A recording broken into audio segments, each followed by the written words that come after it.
Ay, wow! Napakagandang balita, guys. So, nag na si Sir Tots kasi napanood ko sa bandang end ng kanyang video, meron siya doon sinabi na nakausap na niya si Krishna, and Krishna is getting better now. Ayan, so nagkaroon na ng gana si Sir Tots na mag-vlog kasi alam niyo guys, syempre masakit din yun kay Sir Tots na nagkakaganon yung sila Sir Paul at Krishna. Tapos, yun nga, nakausap niya kanina. So, Krishna is okay now. She's getting better. Ayan. So, let's just continue praying na maging okay na yung lahat.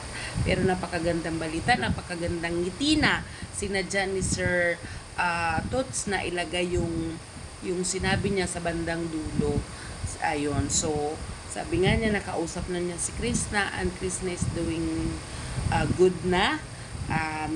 Okay na, medyo okay na. So, nagkaroon na ulit siya ng saya na mag-vlog. So, at lalong natuwa na mayroon ng upload ang Baby Krishna. So, yun, patuloy natin suportahan sila guys. At happy-happy lang tayo.